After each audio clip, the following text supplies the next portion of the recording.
That's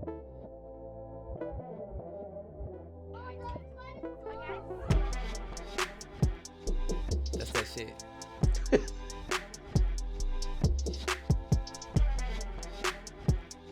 Call to the booth. It's week 9. It's our fantasy show. Now, we record our fantasy show on Wednesday nights. Harrison, do we got a president yet? What we got going, man? Yeah, I know. We're worried about, our fantasy football show that's going to drop audio Thursday, video Friday. But yeah, most of the country is worried about if there's a president yet. As of Wednesday night, we do not know. Still no president. Still no president at the moment. Votes are still being calculated.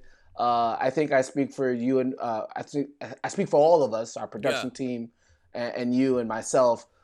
We just hope that every vote that has been legally casted gets evaluated and put in the right position where the vote was casted to. And then overall, and I think you've probably seen this too, Aqib, the way the votes are kind of shaking out across the country, it's pretty clear whoever the president is, we're pretty divided as a country. So, football is a sport that I know has brought you together with a bunch of guys from different backgrounds. And hopefully we can bring a community together with this show. But in general, I know you hope too that we just see more unity across the country, because especially this past year, this past summer, has been very hectic. A lot of social unrest across the country. We're going to talk about the A-plus matchups. We have a potential return of one of the better wide receivers in the league. Michael Thomas should be coming back. We're going to see a crazy matchup between DK Metcalf and Tre'Davious White. We're going to get all into that. But again, you guys come here not for politics, not for election talk. You come here for football. Football is a community, and the community wants to know who Aqib's top 5 no-fly zone teams are. So let me drop a bomb real quick. Boom, boom, boom, boom, boom, boom. Let's break it down. I'm going to start from the bottom up. This week, Aqib's no-fly zone for week 9 at number 5, the Baltimore Ravens. At number 4, they were out. They're back in, the Los Angeles Rams. Number 3, the Tampa Bay Buccaneers, who gave up some late touchdowns to the New York Giants. I want to talk about that. Or maybe we'll save that for later in the show. Kansas City in at number 2. They're jumping all the way back up. And then at number 1, still number 1, the undefeated Pittsburgh Steelers. Dropping out, if you remember from last week, the Indianapolis Colts have been a steady team in Aqib's no-fly zone power rankings, and now they're out. So let's explain that. The Rams are in, the Colts are out. Aqib, why? Well, the Rams, they in, man. The Rams, they gave up 93 yards. You know what I'm saying? The scoreboard don't tell what happened in the game. It was a game of every time the offense got the ball, they turned it over. When they punted, they ran it back. So as far as how the defense played lights out, man. They stopped the run. They gave up 50 yards rushing. But we talking about the no-fly zone here. That's pass game. They gave up 93 or 92 yards passing to Tua. Now, Tua didn't have to do much, but a couple of those turnovers, the Rams defense came out there and stood up, made them punt. You know what I'm saying? So they played lights out, man. I'm not going to punish the Rams for the final score. They treated Tua like a rookie, and they dominated him. They came out, they dominated him, man. He had 90 yards passing, man. So the Rams is back in the mix. Okay, and then the Colts dropped out. They had that game against the Detroit Lions. Did you see anything from them that warranted them dropping out, or was it more just the Rams deserved the spot? Well, the Colts, they've been having, early lapses. They've been playing good late in games, and they've been bad early. And I had it on my mind. I said, if they keep on doing that, that's not no-fly zone criteria. Now, in the Denver Broncos, we set the tone for the no-fly zone. So these ratings are 5 teams who can, emulate us. You know what I'm saying? That's what these rankings are about, right? Yep. We're not going to give up 330 yards, 3 touchdowns week after week. Now, I gave them the benefit of the doubt, man, because it was early in games and they was closing out games with a lot of turnovers and they was shutting people down in the second half. But, man, you got to figure it out, man. We got to go 4 quarters as a unit, and 330 yards, 3 touchdowns, that's not it, man. So we got to sit out. We got to sit out this week. Very interested to see how Lamar Jackson plays against them. Obviously, a lot of defenses challenge Lamar Jackson as a passer. The Colts have one of the better secondaries. But you know those Ravens are very upset about how last week ended when Definitely. they took on Pittsburgh. So that's one of the best matchups this Sunday. Definitely. I'm looking forward into it. Football is back. So you know what that means, man. We like to put on our favorite jersey, get some beer, get some chips, and lock in on Sundays. So don't forget to lock in with MANSCAPED, though, man. Below the belt. We got to lock in and make sure we nice and neat below the belt so our wives and our girlfriends don't have nothing to say at night after the games, you know what I'm saying? Yeah, you spend all day on the couch watching the game, and then you try to get romantic, but you didn't do the part that you should have done before that. You didn't treat your halftime correctly when you should have been taking care of yourself. You alluded to it as the Manscaped Perfect Package 3.0, and they got everything you need. First of all, you know, Aqib, when we were younger, we didn't have the technology that they have now, where you could actually have the Lawnmower 3.0. It's a skin-safe technology. It's waterproof. It's cordless. You can bring it in the shower, get all the spots that you really need to get. They also have the Crop Preserver, which is a ball deodorant, so you can stop from the chafing, especially if you're not wearing appropriate boxers. Those wear good boxers. And then also you have the Crop Reviver as well. So you have the Perfect Package 3.0, all these things that you need to make sure that you're on top of your game when the games are over. Definitely, man. MANSCAPED.com got us covered, guys. I can remember, you know, just going into the shower and grabbing whatever razor, doing what I gotta do, hopping out the shower, dumping baby powder down there. But, I mean, we don't have to go through that kind of stuff no more, guys. We got manscaped.com. Use the promo code NOFLYZONE. You get 20% off and you get free shipping. That's on anything you need. You get you a trimmer, you get you a little deodorant, man. I say you good to go with them two things right there, man. So No Fly Zone is the promo code, 20% off and free shipping. Manscaped.com, man. They got us covered. Your balls will thank you. Yes, sir. And speaking of best matchups on Sunday, I think it's time for Aqib's A-plus matchup. Before we do that, Aqib, please tell him the rule. It's only one rule. You gotta follow, baby. You gotta follow. And speaking of that, let's go to our first matchup. DK Metcalf versus Tre'Davious White. We have not talked about Tre'Davious White on this show enough. He's one of the better young corners. But as you alluded to when we taped our most recent show, sometimes when you play on a team like Buffalo, you're not going to get the media attention that maybe you deserve.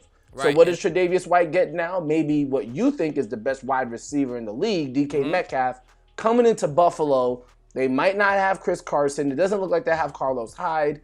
It is going to be a passing game for Russell Wilson and the boys. DK Metcalf, Tre'Davious White, please give me all your thoughts. Now, you say we haven't talked about Tre'Davious White, and I think we haven't talked about him because he hasn't been following. Now, we going out on a limb here, and we're going to say that Buffalo is going to have him follow. He followed a few times last year, so, you know, he's capable of doing it.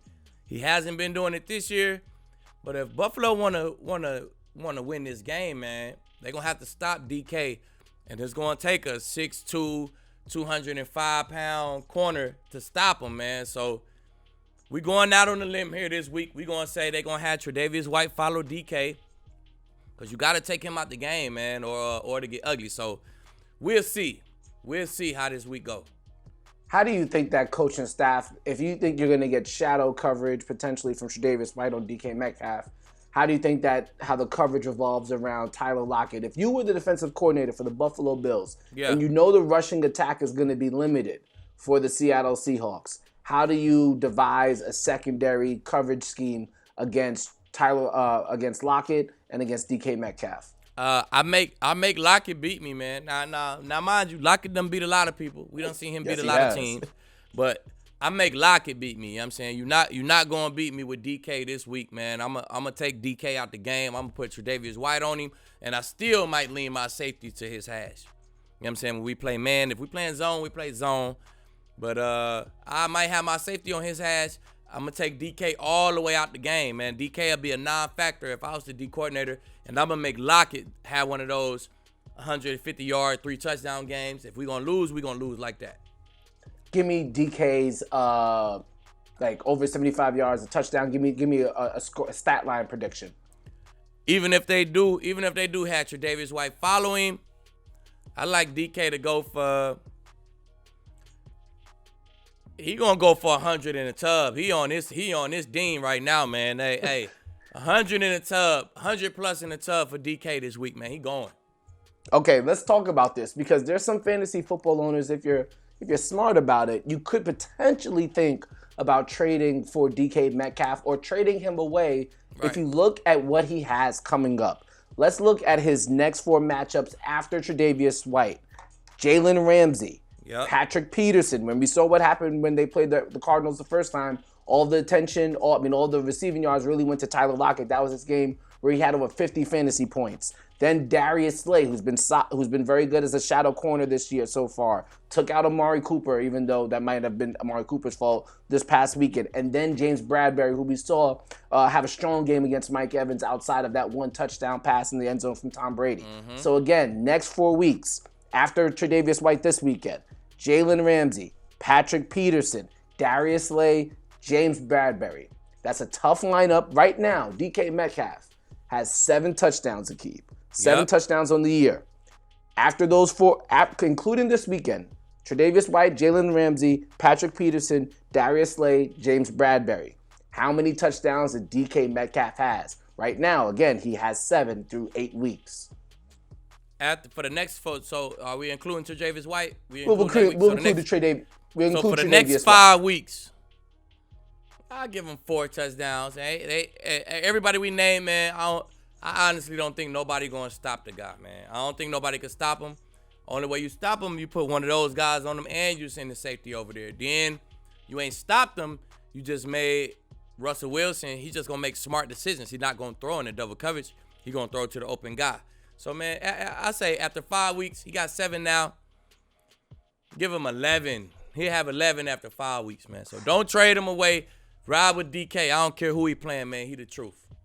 That's a nice quote there. Don't trade him away. Ride with DK. Yeah, that's probably going to end up being a quote box soon. I can see that coming up. I can see that being a quote box. All right, let's go to another big-time matchups. We just saw Mike Evans have a relatively quiet game until that touchdown against James Bradberry. And this week he goes maybe, well, you might see this as his arch nemesis, Marshawn Lattimore. Big-time matchup, Sunday Night Football, Buccaneers, Saints. How does this one play out? We know what happened last time. Yeah, hey, so if Marshawn follow Evans, we know what the deal going to be, man. It's going to be a quiet day for Evans, but I think it ultimately be a quiet day this time because AB is in the picture now. So if you send Marshawn over to Evans, Thomas just going to have a field day with AB, man. He going to go to work with Gronk, AB, and he going to use his other weapons, man. So it's pick your poison this week, man. If Marshawn shadows Evans, it'll be a quiet week for Evans. You could almost roll back the tape to our first A-plus matchups to understand why Aqib favors Marshawn Lattimore even more. But its proof has been pretty much in the pudding with that. So you were also right about another wide receiver in this game. But this time on the other side, Michael Thomas maybe fooled a lot of fantasy football owners, making them think he'd be back after this high ankle sprain after 1 or 2 weeks. We're at week 9 now, and he's finally practicing again. And it looks like he's going to be playing. He might. His gift... And his reward for playing is to go up against one of the better corners that we've seen this year, Carlton Davis III. I know we've talked about him on the show. What do you think about this matchup? Carlton Davis III, one of the better standout DBs in the league so far this year. Michael Thomas finally potentially coming back from injury. I think this is a bad week to come back for Michael, man. He come back. He got this the guy who he had week 1 when he went out. And Carlton Davis gave him nothing. So, man, you coming back, you seeing a hot Carlton Davis now. He's coming off an interception last week, man. I think he got 3, maybe 4 on the season. He playing good football right now, and his tempo was not slowed down. So, you play corner, you play good. As you get into week 7, week 8 in a row, that's when your tempo is up, man. You seeing the game good. You get hurt and you miss 1 or 2 weeks, it's like you never played football before. You start all over again. So, Carlton Davis, he got 4 interceptions this year, man, and he hasn't missed a beat. He hasn't missed a game, so his tempo, he's seeing the game real good right now. So this is not a game you want to come back against, man. So it might come back this game. Don't play him. Sit him on the bench, man. Carlton Davis will follow him, and he will be quiet this week.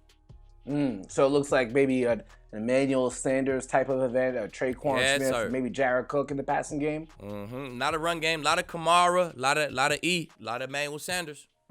Yeah, it's going to be very interesting too because that Buccaneers rush defense is one of the best in the league. Let's face it, the Buccaneers have one of the best teams in the league. They're not really, Yeah, they do. They're not weak on defense. They're not weak on offense. Hey, who was my Super Bowl predictions at the beginning of the year? Was it Chiefs Bucks? Chiefs Bucks, baby. Chiefs Bucks. That's before I knew AB was pulling up. Yeah. Now I don't know how you stop that offense. I don't know how you stop that offense now, can't. especially with the way the defense playing. Can't stop them.